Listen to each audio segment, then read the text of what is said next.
11절까지 말씀 보겠습니다.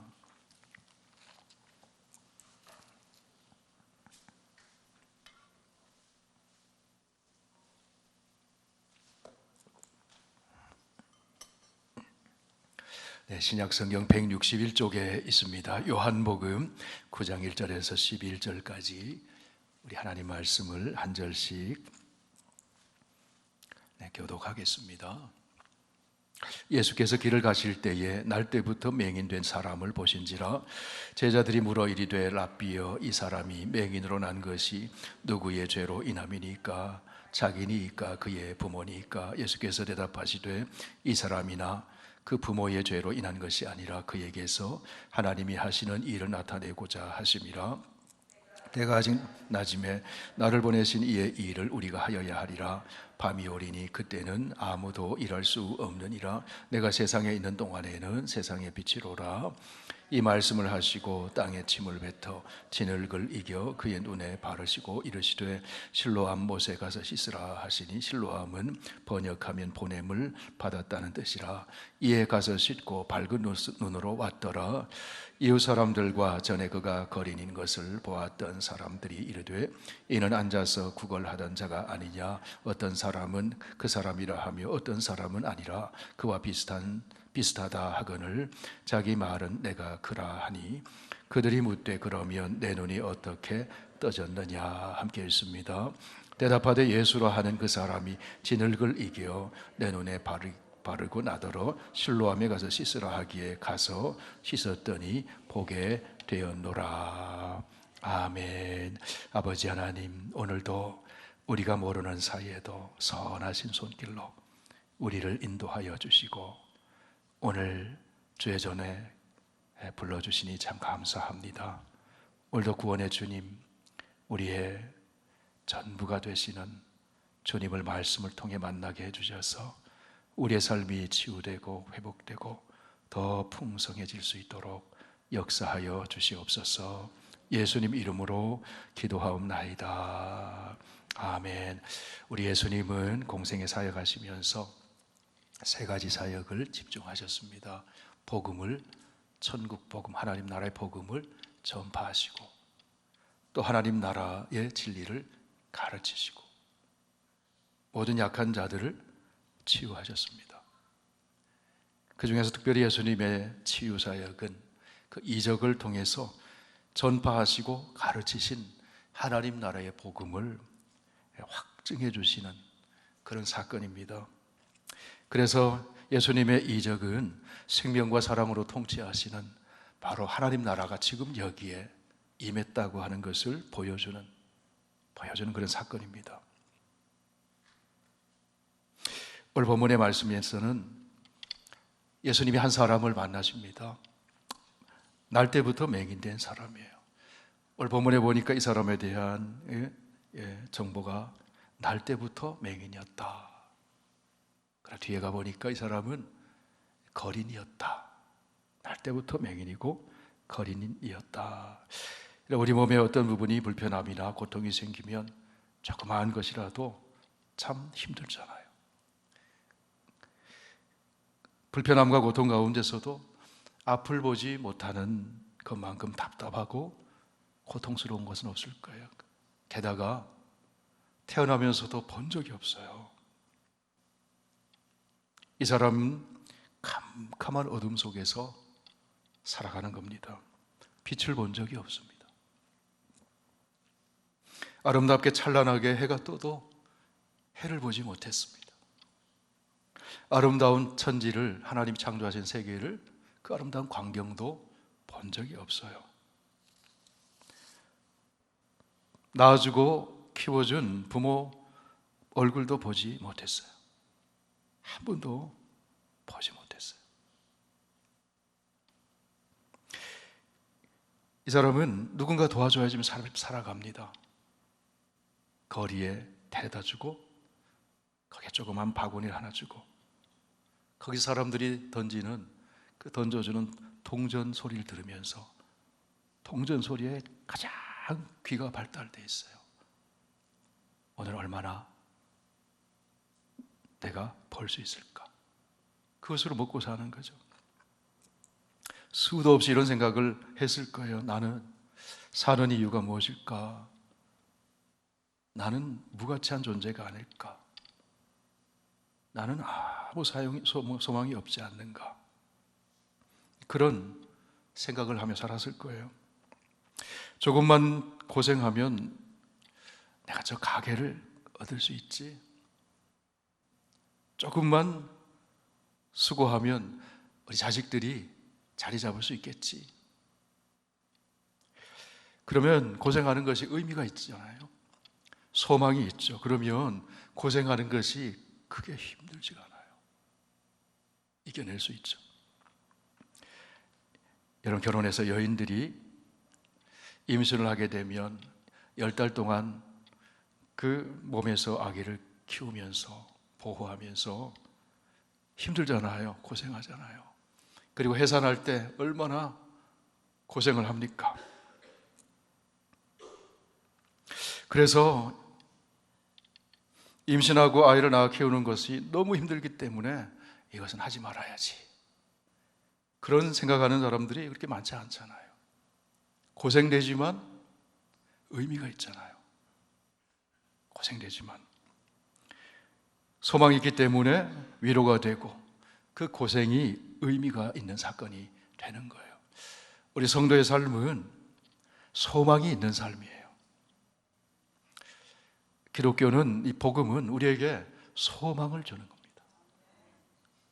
로마서 8장 17절에 보니까 우리는 하나님의 자녀래.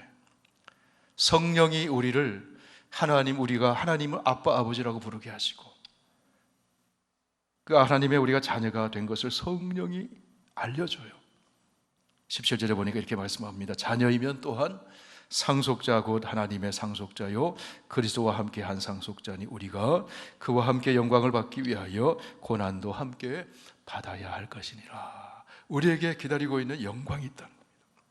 그래서 18절에서 이렇게 말씀합니다. 생각하건대 현재의 고난은 장차 우리에게 나타날 영광과 비교할 수 없도다. 그렇기 때문에 지금 어려움, 지금 고난 그거 이길 수 있다는 거예요. 그런데 날 때부터 보지 못한 이 사람은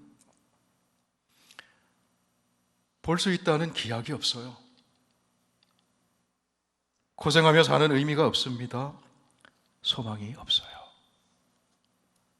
그런데 이 사람이 인생이 새로워지는 전기가 생겼습니다. 이 사람에게 어떤 일이 일어난 것입니까? 우리 오늘 말씀 9장 1절 말씀 우리 함께 보실까요? 같이 읽습니다. 예수께서 길을 가실 때에 날 때부터 맹인된 사람을 보신지라.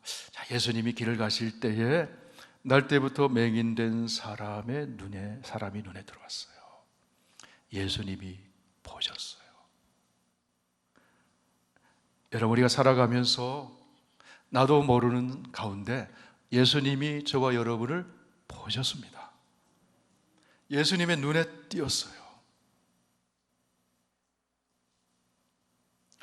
맹인된 이 사람은 예수님을 보지 못했지만 예수님은 이 사람을 보셨어요.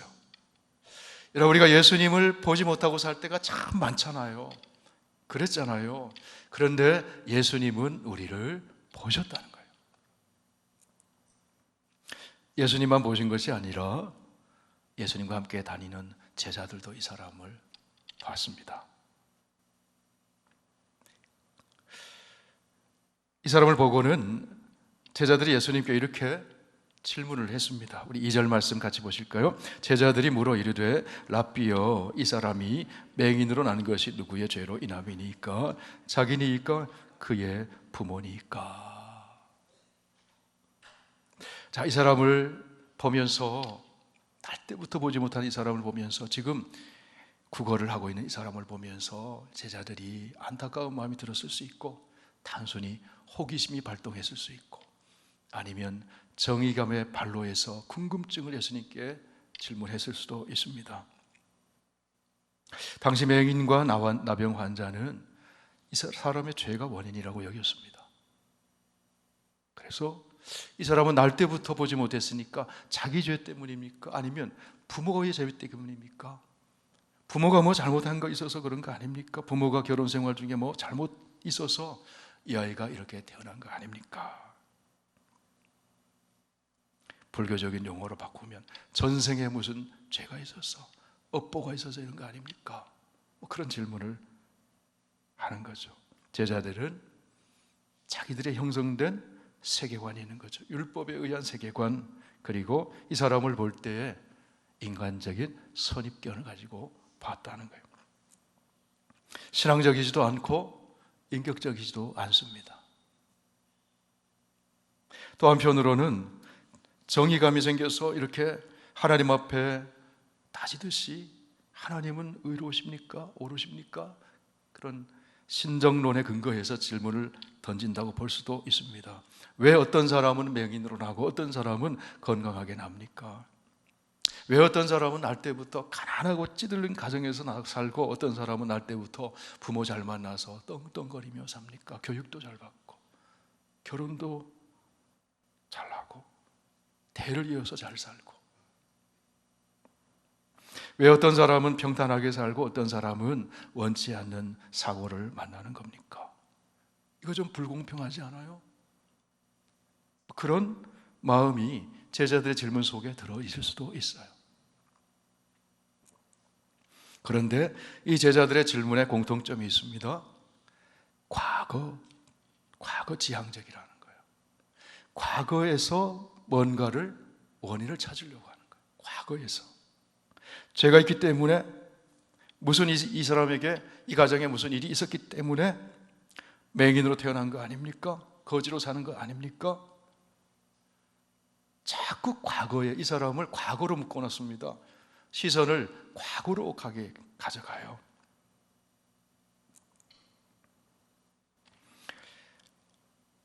제자들이 지금껏 예수님과 함께 다니면서 이적을 많이 경험했잖아요. 병든 자가 치유되고 나병 환자가 고침받고 그랬잖아요. 그러면 이렇게 얘기할 수도 있지 않겠습니까? 지금까지 이 사람이 너무 고달프게 살아왔습니다. 예수님, 앞을 보지 못하고 넘어지기도 하고 남이 던져주는 동전 그 면입 받아가지고 살아가고 있는데 주님께서 이 사람 좀 어떻게 해주시면 안 될까요? 주님 이 사람 좀 도와주세요. 이렇게 요청할 수도 있지 않았겠습니까? 그런데 그렇지 않았어. 여러분, 우리가 질문이 참 중요합니다. 자꾸 과거를 보면서 과거를 바라보면서 질문을 던지면 해결책이 안 나와요. 과거 지향적인 질문을 제자들이 이 사람에게 했습니다. 여러분, 모든 문제에는 과거의 원인도 있지만 미래적인 원인도 있어요. 무슨 말인가 하면 감옥에 들어가 있는 사람이 과거에 지은 죄로 인해서 고생하는 것이 있잖아요. 과거의 원인이잖아요. 과거에 뭐 잘못했잖아요. 그런데 우리 수험생들, 아이들 과거의 잘못 때문에 지금 공부하느라고 고생하는 게 아니죠. 그죠? 미래를 위해서 지금 고생하는 거예요. 미래를 바라보면서 지금 고생하는 거예요. 여러분, 자녀들 키우고 열심히 일하는 거, 그 미래를 바라보면서 수고하는 거거든요. 고생하는 거거든요. 똑같이 과거에 죄를 짓고 감옥에 들어간 사람이 있습니다. 과거의 죄 때문에. 그런데 죄 짓고 감옥에 들어갔지만 그 안에서 하나님의 은혜를 받아서 예수 믿는 사람이 있어요. 거기서 새로운 사람으로 거듭나요. 거기서 구원받아요. 거기서 영생을 얻어요. 거기서 하나님을 만나요. 과거의 잘못 때문에 감옥에 들어왔지만 그 속에서 하나님을 만나는 사건이 일어난다고 한다면 그건 과거의 어떤 원인만이 전부가 아니라는 거죠. 하나님이 이 사람을 통해 행하시는 미래의 사건들이 있다는 거예요.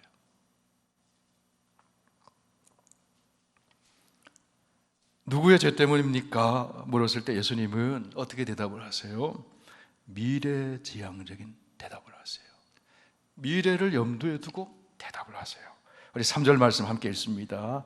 예수께서 대답하시되 이 사람이나 그 부모의 죄로 인한 것이 아니라 그에게서 하나님이 하시는 일을 나타내고자 하심이라. 과거 이 사람 잘못 때문이 아니고 부모의 잘못 때문도 아니다.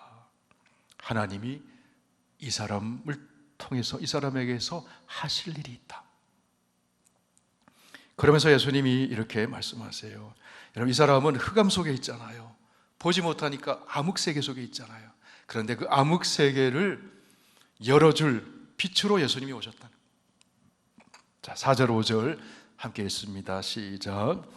때가 아직 낮임에 나를 보내신 이의 일을 우리가 하여야 하리라. 밤이 오리니 그때는 아무도 일할 수 없느니라. 내가 세상에 있는 동안에는 세상의 빛이로다. 예수님이 빛이시라고 말씀하세요. 이 빛은 하나님이 하시는 일을 나타내고자 하심이라고 3절에서 말씀하실 때 이 나타낸다는 말이 파네로라는 말에서 나와요. 이 파네로라는 말이 빛이라는 뜻이에요. 빛을 비춰주신다는 거예요. 이 사람이 흑암 속에 암흑 속에 있는 이 사람의 삶에 예수님이 빛을 비춰주기 위해 오셨다는 거예요. 예수님이 빛이시라는 거예요. 빛은 진리를 나타내거든요. 생명을 나타내거든요. 어둠은 죄를 나타내거든요. 죽음의 세계를 나타내거든요. 빛은 지식을 가능하게 하죠. 빛이 있기 때문에 우리가 사물을 인식하게 되고 그 사물에 대한 지식을 하게 되잖아요. 캄캄해서 아무것도 안 보이면 사물을 볼 수 없죠. 사람도 볼 수 없고. 그렇기 때문에 지식이 없는 거예요. 그러니까 빛은 지식을 나타내요. 빛은 특별히 예수 그리스도 안에 비추는 빛은 하나님을 아는 지식을 알려줘요. 그래서 이 빛은 계시의 수단이에요. 바로 예수님이 빛이잖아요. 그래서 예수님을 만나면 누구를 만나는 거예요? 하나님을 만나는 거죠. 예수님을 아는 것은 하나님을 아는 거예요. 예수님을 만나는 것은 하나님을 만나고, 예수님을 보는 것은 하나님을 보는 것이고, 예수님 말씀을 듣는 것은 하나님의 말씀을 듣는 것이고, 계시의 수단이라는 거예요. 계시는 하나님을 나타내는 것을 계시라고 하잖아요. 예수님이 그런 분이시다. 빛이 없으면 암흑의 세상인데 암흑은 무지를 낳고, 무지는 불안을 낳고, 불안은 두려움을 낳아요. 모르기 때문에 두렵잖아요. 여러분, 셀폰 고장나면 불안하죠? 두렵죠? 그런데 우리 유튜브로 아이 딱 붙들고 물어보면 걔네들은 불안하지 않아요. 왜요? 지식이 있기 때문에, 알기 때문에. 그 아무것도 아니거든요. 고치는 방법을 알기 때문에. 그래서 무지는 불안한 거예요. 두려운 거예요. 그런데 지식이 생기면 불안이 떠나가요. 특별히 누구를 아는 지식이 생기면, 하나님을 아는 지식이 생기면 불안이 떠나가는 거예요. 하나님이 어떤 분이세요? 우리를 사랑하시는 분이기 때문에, 도와주시는 분이기 때문에, 구원하시는 분이기 때문에, 불가능을 가능하게 하시는 분이기 때문에, 그렇기 때문에 불안이 떠나가는 거죠.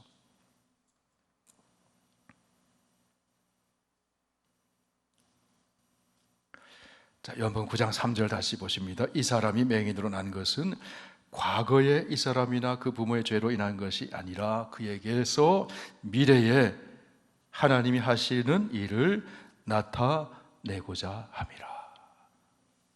하나님의 섭리가 있다는 겁니다. 섭리가 있다는 거예요. 예수님의 시선은 과거에 묶여 있는 것이 아니라 미래를 향하고 있어요. 여러분, 저와 여러분의 향한 예수님의 시선은 우리의 과거에 머물러 있는 것이 아니라 우리의 미래에 머물러 있는 거예요. 그래서 성도는, 그리스도인의 신앙생활은요, 종말론적인 삶을 사는 거예요. 그 말은 무엇인가 하면, 우리가 지금 여기서 과거에서부터 현재를 거쳐 미래로 나가는 것 같지만 실은 종말론적인 미래가 우리를 향해 다가오고 있어요. 그 종말론적인 미래가 무엇입니까? 우리가 알아요. 하나님 나라잖아요. 여러분, 우리는 영원한 하나님 나라의 백성이 되었습니다. 하나님 나라의 상속자가 돼서 하나님 나라가 우리의 것이 됐잖아요.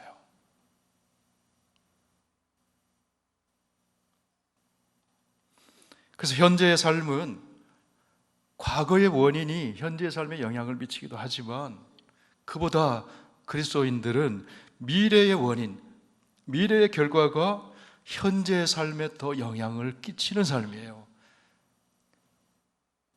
우리 미래의 결과를 알잖아요. 현재의 고난은 장차 우리에게 나타날 영광과 비교할 수 없도다. 영광스러운 미래가 있잖아요. 하나님 나라가 있잖아요. 그곳에서 부활하신 주 예수 그리스도를 우리 만납니다. 생명나무, 생명수가 흐르는 강가에서 하나님 안에서 우리가 세세토록 왕노릇하잖아요. 그 미래가 우리에게 있다는 거예요. 그래서 우리의 그리스도인의 삶은요, 미래가 오늘을 결정하는 삶이라는 거예요. 다시 말해서 소망이 있는 삶이라는 거예요. 소망이 있기 때문에 현재가 기뻐요, 감사해요, 고난도 이겨내요. 그게 크리스찬의 삶이에요. 뭐 문제 생기면 하나님을 모르고 예수 그리스도를 모르는 사람은, 미래의 우리의 삶의 모습을 모르는 사람은 자꾸 과거에서 오늘 자세, 내가 뭘 잘못했지, 뭘 했지, 망하게 됐네. 그런데 그리스도 안에서 종말론적인 미래를 우리가 바라보며 사는 사람은, 아, 이 사건을 통해 하나님이 하실 일이 있구나, 하나님이 은혜 베푸시는 일이 있구나, 그렇게 믿고 사는 사람이 크리스찬이에요. 물론 과거를 돌아보고 우리 하나님 앞에 바르게 서는 그런 신앙적인 그런 결단이 필요하지만 계속 미래에 머물러 있으면 안 되잖아요. 과거에 머물러 있으면 안 되잖아요. 과거에 누가 나에게, 과거에 어떤 사건이, 과거에 내가 살아왔던 환경이, 그게 현재 나를 결정하지 못하도록 우리 믿음의 눈으로 미래를 바라보면서 미래에 주님께서 이미 우리에게 이루어주신 일을 보면서 그것을 가져와서 현재를 살아가는 사람, 그게 성도인 줄 믿습니다. 그게 소망이 있는 삶이잖아요. 예수님이 제자들에게 던지시는 답은요, 너희의 시선이 과거에만 묶여있지 말라는 거예요. 하나님이 하실 일이 있다는 거예요. 사람 통해서 그것을 보게 될 거라는 거예요. 하나님이 하시는 일은 선한 일입니다. 복된 일입니다. 믿으시면 아멘. 아멘. 복된 일이에요. 우리를 사랑하시기 때문에. 그래서 로마서 8장 28절에서 말씀하시죠. 하나님을 사랑하는 자 곧 그의 뜻대로 부르심을 입은 자들에게는 모든 것이 합력하여 선을 이루느니라. 하나님이 우리를 향해서 하시는 일은요, 합력해서 선을 이루어 주신다는 거죠. 요셉이 형들에게 버림받고 애굽에서 종살이 했습니다. 억울하게 감옥살이도 했어요. 그런데 그 애굽의 종으로 팔려갔기 때문에, 그 애굽의 종으로 팔려갔지만 요셉을 향한 하나님이 하시는 일이 있었다는 거예요. 총리가 됐죠. 그래서 애굽에서 두 아들을 얻었어요. 첫째 아들을 낳았는데 이름을 뭐라고 지었습니까? 므낫세라고 지었어요. 므낫세의 무슨 뜻이에요? 창세기 41장 50절에 보니까 하나님이 내게 내 모든 고난과 내 아버지의 온 집 일을 잊어버리게 하셨다. 이제 과거에 매여 있지 않다는 거예요. 총리가 됐지만 불쑥불쑥 과거의 형들이 저지른 일, 과거에 자기가 고생한 것, 과거에 자기가 상처받은 일, 그런 것들이 불쑥불쑥 나를 아프게 하고 괴롭게 할 수 있었지 않겠습니까? 근데 므낫세를 낳고는 이제 하나님이 잊어버리게 하셨다. 다시는 과거에 매여 있지 않겠다는 거예요. 또 아들을 낳습니다. 이름을 뭐라고 짓습니까? 에브라임이라고 짓죠. 창세기 41장 52절에 보니까 하나님이 나를 내가 수고한 땅에서 번성하게 하리라. 이제 미래는 번성하게 하리라. 하나님이 함께 하심으로. 그래서 요셉의 시선은 과거에서 미래로 옮겨져 있는 거예요. 그래서 하나님이 번성하게 하시리라. 그래서 그 미래를 현재 가져와서 사는 거죠. 그게 성도의 삶이에요. 이 사람에게서 하나님이 하시는 일을 나타내고자 하심이라. 그러면서 예수님이 빛이라고 말씀하세요. 그리고 어떻게 하십니까? 6절 7절 오늘 말씀 6절 7절 같이 읽습니다. 이 말씀을 하시고 땅에 침을 뱉어 진흙을 이겨 그의 눈에 바르시고 이르시되 실로암 못에 가서 씻으라 하시니 실로암은 번역하며 보냄을 받았다 하는 뜻이라. 이에 가서 씻고 밝은 눈으로 왔더라. 자, 예수님이 좀 의아한 행동을 하세요. 진흙을 이겨서 어떻게 했습니까? 침을 뱉어서 진흙을 이겼어요. 아마도 양치도 안 하신 것 같아. 침을 뱉어서 진흙을 이겨서 눈에다 발랐어요. 여러분, 그게 어떻게 하면 불쾌할 수도 있잖아요. 발랐어요. 이 사람이 가만히 있습니다. 그냥 눈 떠져라 하실 수도 있잖아요. 예수님이 그냥 손으로 터치하실 수도 있잖아요. 근데 진흙을 발라서 그렇게 하셨어요. 그리고 실로암 못에 가서 씻어라 그러셨어요.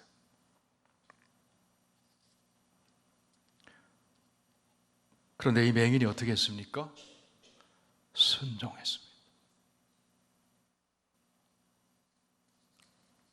그대로 예수님 말씀대로 실로암 못을 향해 갑니다. 물어 갔을 거예요. 더듬어서 갔을 거예요. 때로는 가다가 넘어지고 엉금엉금 기어갔을 수도 몰라요. 중요한 것은 어쨌든 갔다는 거예요. 순종했다는 것입니다. 여러분, 순종하는 것이 믿음이에요. 어디에 순종해요? 예수님 말씀에 순종한 거죠. 실로암 못에 가서 씻어라. 언제 눈이 떠졌어요? 실로암 못에 갔어요. 그리고 물로 씻었어요. 끝까지 순종한 거예요. 그러자 밝은 눈으로 왔더라. 흑암에 갇혀있던 사람이 눈이 밝아졌어요. 밝아졌어요. 하나님이 하시는 일이 어떤 계기를 통해 하세요. 그런데 그 계기가 대체로 거의 대부분이 내가 잘났을 때, 내가 잘 나갈 때, 세상적으로 잘 될 때 그것이 계기가 되는 일은 거의 없어요.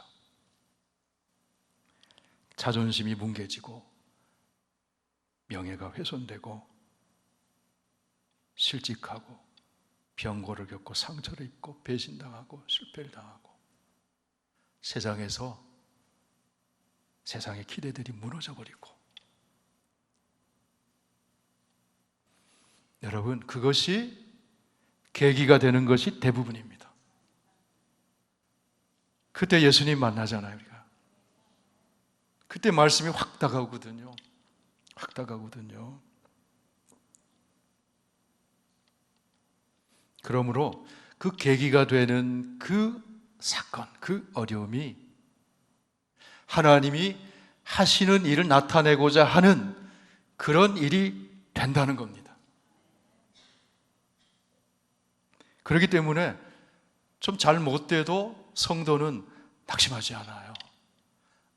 하나님이 나타내고자 하시는 일이 있구나, 그렇게 믿어야 돼요. 하나님이 하시는 일을 나타내기 위해서는 세 가지가 합력해져야 돼요. 첫째로 예수님 만나는 사건이 있어야 돼요. 둘째로 예수 그리스도께서 전해주시는 말씀을 들어야 돼요. 셋째로 말씀에 순종해야 돼요. 베드로 이야기하시죠. 밤이 새도록 갈릴리 호수에서 고기 잡이를 했는데 고기 몇 마리 잡았어요? 한 마리도 못 잡았어요. 그런데 예수님이 베드로의 배에 오르셔서 말씀 전하셨어요. 그리고 그물을 다 정리하고 있는 베드로에게 깊은 데로 가서 그물을 내려 고기를 잡으라. 지금까지 해온 일을 다시 반복해라. 베드로의 경험으로, 베드로의 지식으로는 불가능한 일이잖아요. 불가능한 일이잖아요.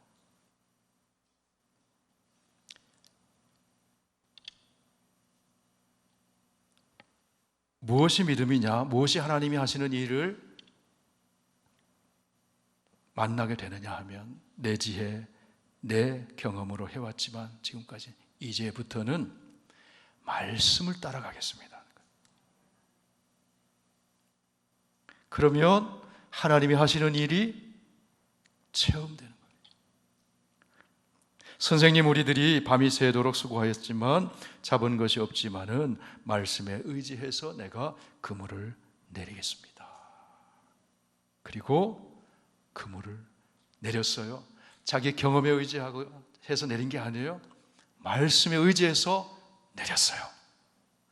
한 마리도 안 잡혔던 고기가 가득 찼습니다. 그래서 하나님이 하시는 일이잖아요.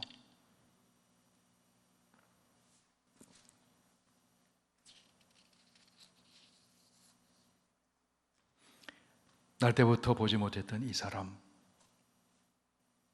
예수님이 침을 뱉어 진흙으로 눈에 바르셨어요.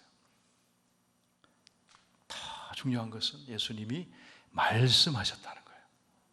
가서 실로암에 가서 씻어라. 이 말씀이 중요한 거예요. 말씀이. 그 말씀이 하나님이 하시는 일을 나타냈다는 거죠. 말씀에 순종했을 때. 순종했을 때. 우리가 말씀에 순종하면 하나님이 하시는 일을 보게 될 줄 믿습니다. 이 사람처럼 꽃도 보고 부모님 얼굴도 보고 반짝거리는 하늘의 별도 보고 무엇보다도 예수님이 어떤 분인지 예수님 얼굴도 보고 봤다는 거죠. 눈이 열렸다는 겁니다.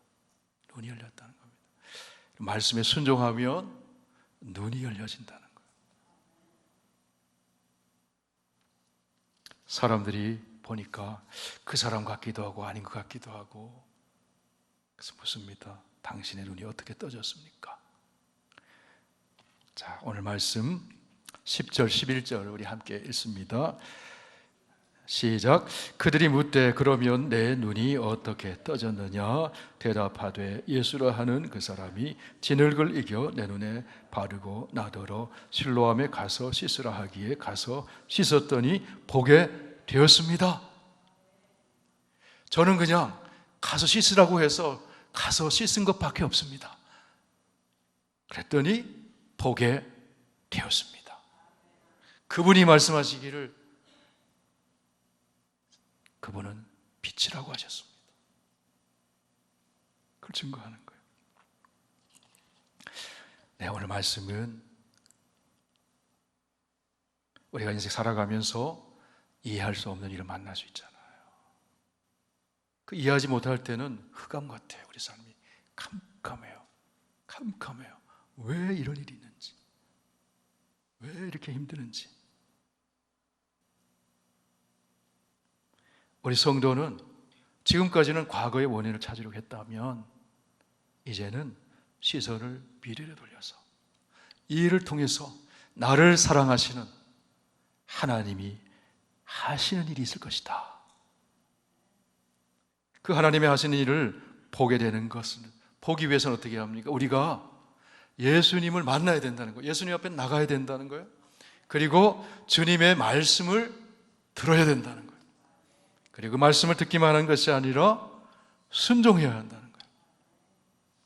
그러면 지금까지 흑암처럼 답답했던 일들이 이해가 되고 풀리고 하나님이 행하시는 이 놀라운 일을 보게 된다는 겁니다. 성도는 그렇게 사는 사람들입니다.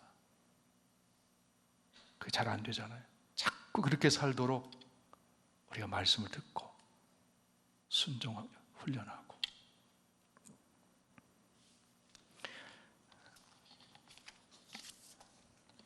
성도 여러분, 언제 행복합니까? 언제 행복하세요? 지금 행복하세요? 할렐루야. 예수 안에 있기 때문에. 지금 좋은 일, 지금까지 좋은 일을 보셨습니까? 더 좋은 일을 보게 될 줄 믿습니다. 예수 안에 있기 때문에. 우리의 미래는 더 좋은 일이에요. 더 좋은 일이 우리에게 다가오고 있어요. 우리는 그것을 바라보면서 믿음의 길 걸어가는 거죠. 소망 가운데 날마다 종말론적인 하나님 나라의 영광스러운 미래를 바라보면서 오늘을 주 안에서 살아가는 저와 여러분 되시길 축원합니다. 이렇게 찬송하겠습니다.